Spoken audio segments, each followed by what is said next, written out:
This is about keeping faith with the idea of America. Because America's an idea, isn't it? I mean, Ireland's a great country, but it's not an idea. Great Britain's a great country. It's not an idea. That's how we see you around the world, as one of the greatest ideas in human history, right up there with the Renaissance, right up there with crop rotation on the Beatles' White Album. The idea, the American idea, it's an idea.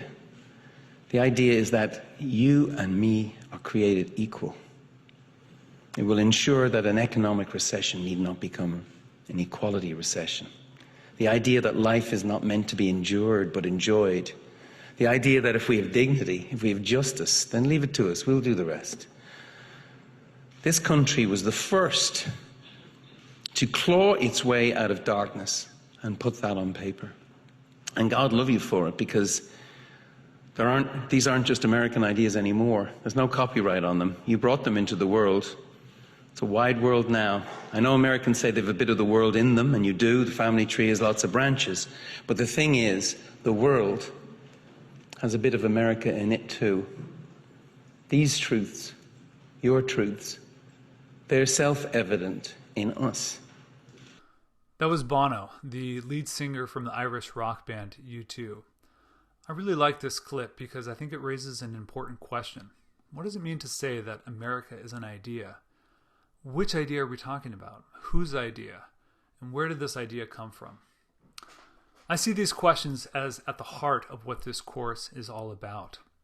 I think that Bono's suggestion is very provocative. This idea that America is not defined by any geographic location per se, so much as by the principles and values that we hold most dear.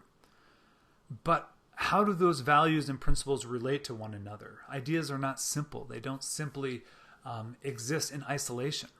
Rather, these principles and values can be in competition with one another. Take, for instance, the value of equality, that all men, as the Declaration of Independence says, are created equal.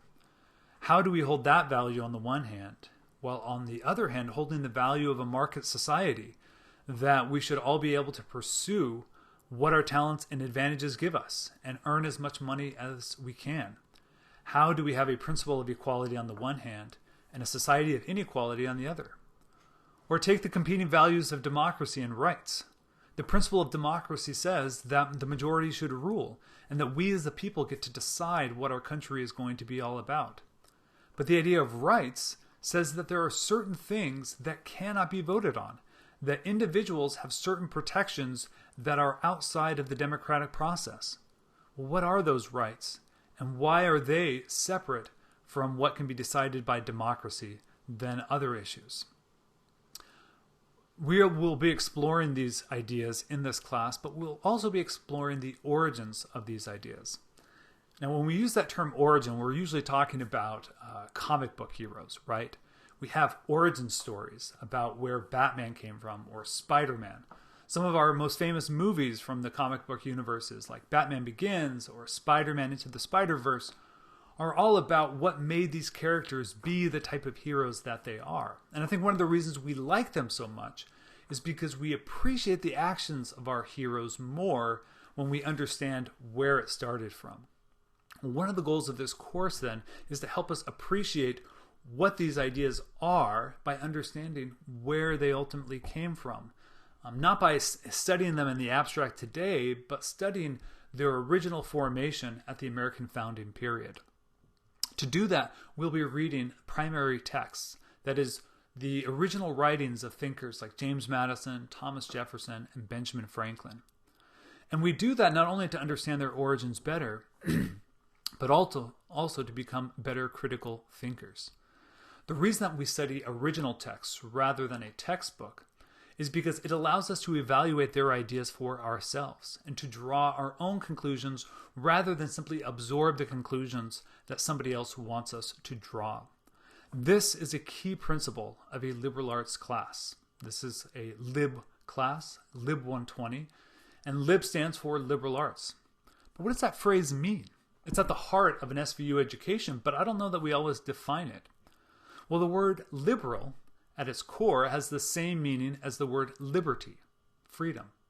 And art, if you think about it like we would say arts and crafts, is itself a type of craft. It's a skill that one develops. So when we talk about the liberal arts, what we're talking about is the skill or art of being free. That is, developing the skills to think and evaluate for ourselves. Well, in what way? Free from what? Well, free from letting other people decide things for us. Free to analyze ideas and arguments for ourselves and to draw our own conclusions.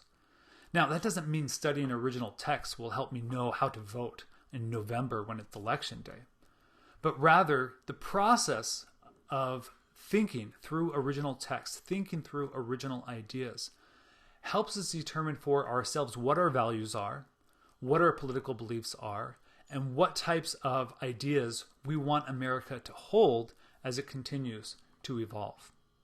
These then are the goals of this course: to understand the key American ideas and their tensions, to understand the origins of those ideas, and to think critically and evaluate them for ourselves.